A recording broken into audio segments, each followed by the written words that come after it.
900 pensées de Peter Deneuve. Chapitre 20.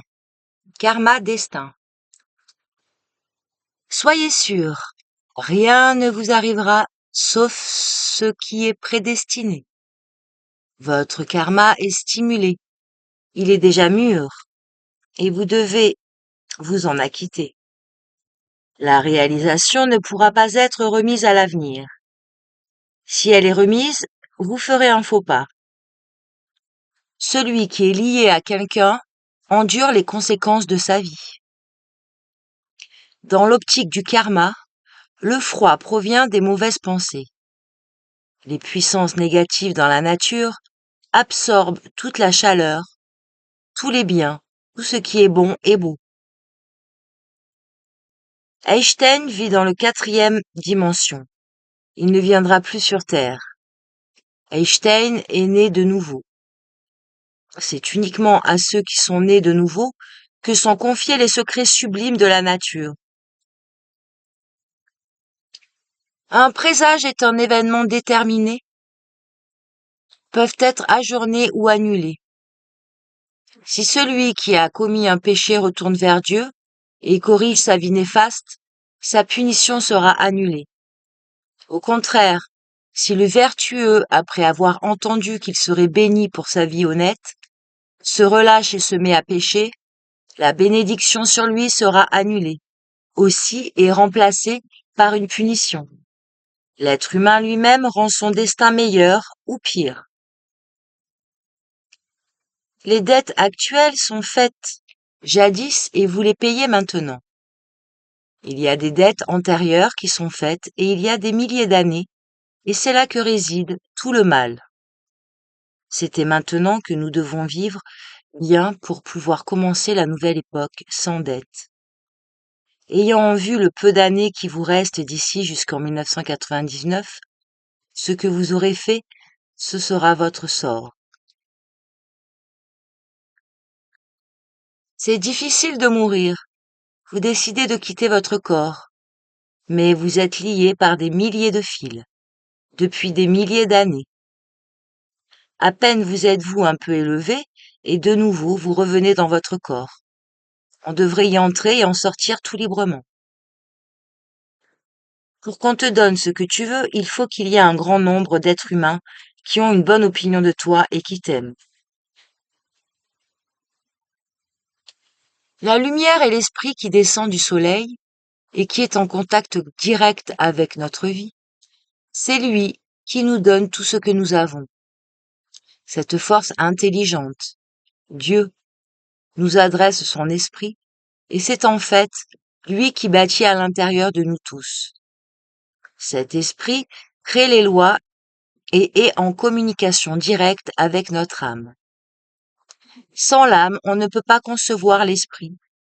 En parlant de l'être humain, nous sous-entendons l'âme. Après avoir trouvé sa place au sein de la nature, chaque être humain ressent une petite joie dans le cœur. N'aura sa pleine liberté que celui qui aura trouvé sa place dans la nature. Les causes de toutes les maladies sont karmiques. Par exemple, tu es quelqu'un. S'il est mort, c'est du monde invisible qu'il viendra pour te faire des vilenies. Il peut te faire tomber et casser ta jambe ou ton bras. C'est pour cette raison que tu devras te réconcilier avec cet ennemi. Lorsque tu es dans l'orbite d'une personne, d'une société ou d'un temple, tu subiras immuablement leur karma. Pourtant, en travaillant au nom et au profit du tout, tu seras libre pour collaborer à ton maître spirituel intérieur. Le karma est ténèbres, le dharma est lumière. Le karma est une accumulation de puissance des ténèbres que vous devez faire disparaître. Ce n'est que par l'amour que vous vous engagerez dans la voie contraire du dharma, la lumière et la grâce divine.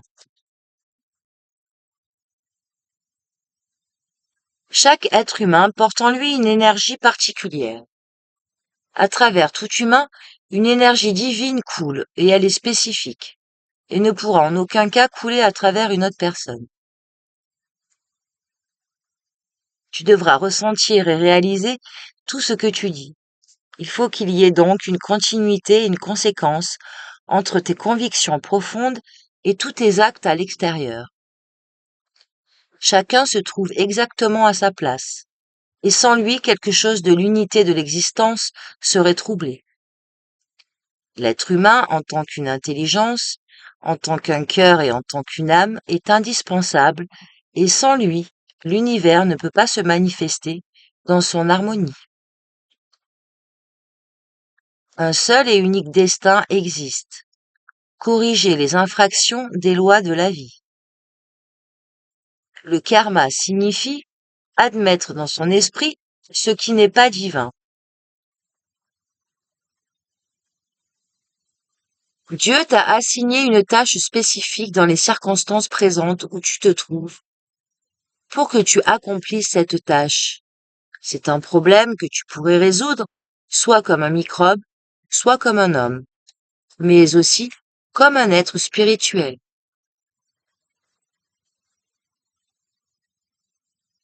Vous adressez vos prières à Dieu. Vous ne voulez pas souffrir et vous souhaitez éviter vos épreuves.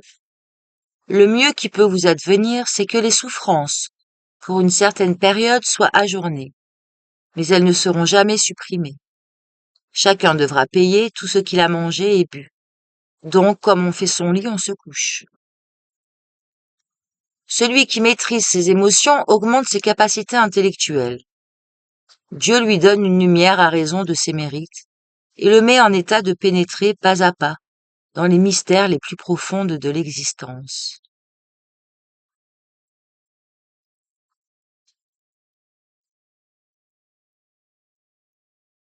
Chapitre 21. Lumière.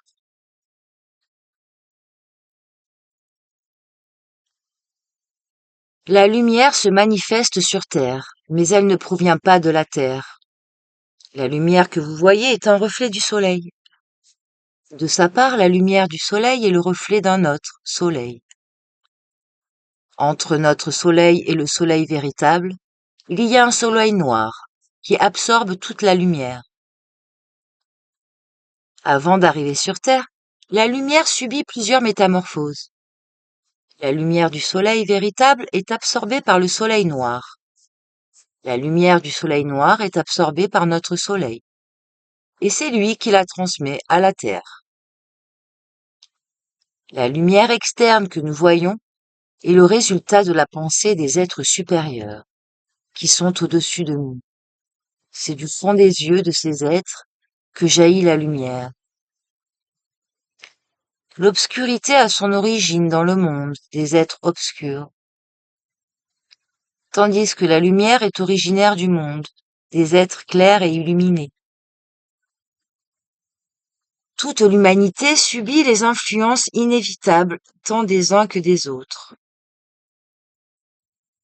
Les êtres clairs ont achevé leur évolution et maintiennent le monde. Ils descendent sur la terre en venant des mondes supérieurs, afin de nous secourir. Ils font de grands sacrifices, car ils comprennent les lois divines. Les êtres obscurs veulent subjuguer l'être humain pour le pousser en arrière dans son évolution, étant donné qu'autrement ils ne pourraient pas se réincarner, car ils veulent, par l'incarnation, évoluer eux-mêmes et améliorer leur situation.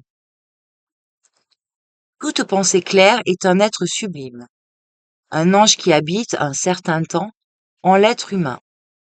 De nos jours, les savants analysent la lumière et ses manifestations les plus simples. Ils ne se doutent point du fait qu'elle contient et transmet les pensées.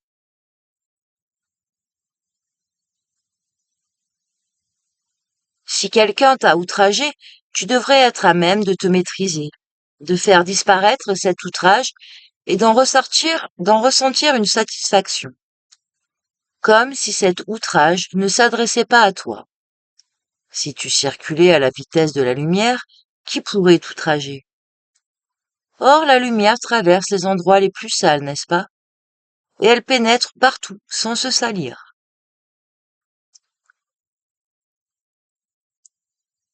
La lumière est attirée par les corps et les consciences dont la structure est supérieure. Les êtres qui vivent dans la paix intérieure ont en eux-mêmes une lumière qui agit sur la terre en cultivant le sol. Ceux qui sont rassis attirent la lumière divine pour la réfléchir vers le monde. Ils sont lumineux. Ils ne sont pas pusillanimes, comme on les traite d'ordinaire. Ils sont plutôt sages. Les gens ont une lumière à l'extérieur et non pas à l'intérieur d'eux-mêmes. Un ancien prophète biblique dit qu'on trébuche en plein jour, ce qui est la preuve qu'on n'a pas de lumière intérieure. Quelqu'un trébuche en plein jour parce qu'il n'a pas de lumière dans la tête, ou bien qu'il n'a pas d'organe qui lui fasse voir la lumière, c'est-à-dire qu'il est aveugle, ou que son esprit est ailleurs. Dans la nature, il y a des vibrations de la lumière, tant mortelles qu'immortelles. Il y a des vibrations de la chaleur, tant mortelles qu'immortelles. Si l'être humain peut mettre son corps et son cerveau sous l'influence de la lumière immortelle et de la chaleur immortelle du soleil, il sera en liaison avec les êtres supérieurs des mondes sublimes et recevra des nouvelles du soleil. La lumière physique peut être réfractée, mais il y a une lumière astrale qui n'est pas réfractable dans le champ physique. C'est exactement là, à cet endroit, où tombe cette lumière, que les objets deviennent invisibles. Si vous versez cette lumière sur quelqu'un, celui-ci deviendra invisible.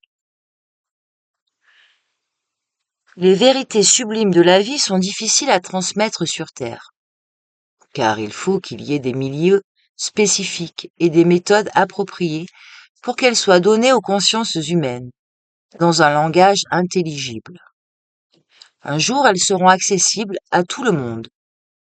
Tout cela se réalisera au moment où toute l'humanité aura appris des lois de la lumière et ses effets sur l'organisme humain en général, ainsi que l'effet de chaque couleur en particulier.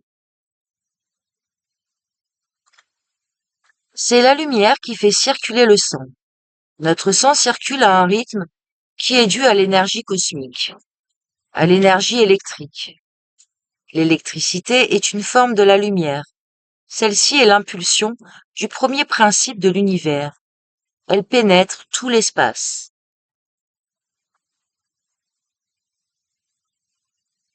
La lumière contient 12 couleurs et non pas 7. Donc elle a 12 sources, d'où jaillissent 12 sortes de matières, lesquelles sont indispensables à la formation des vertus humaines.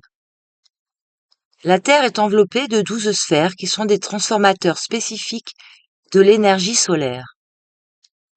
Tout ce qui est important existe dans la lumière et provient de la lumière. Si tu peux faire condenser la lumière, tu auras de la nourriture. Viendra un jour où les êtres humains se nourriront de lumière. Si vous n'avez pas de lien avec les rayons curatifs et vivifiants du soleil, vous n'aurez pas de force physique. Si vous n'avez pas de lien avec les rayons verts de la lumière, vous ne pourrez pas grandir. Si vous n'avez pas le lien avec les rayons jaunes du soleil, lesquels stimulent la pensée, vous ne pourrez pas réfléchir. Si vous n'avez pas de lien avec les rayons violets du soleil, vous n'aurez pas d'audace ni de vaillance. Si vous vous liez à ces rayons, vous acquerrez ces qualités. Mais c'est de la terre que vous devez prendre la substance appropriée, car les rayons du soleil exigent qu'il y ait des conducteurs parfaits. Les rayons des couleurs de la lumière sont des êtres intelligents, des âmes vivantes et conscientes. La couleur rouge est un être intelligent. La couleur bleue, la couleur verte et les autres couleurs aussi. Chaque rayon de la lumière est une musique. Lorsque le soleil se lève, des musiques divines se font entendre dans l'espace.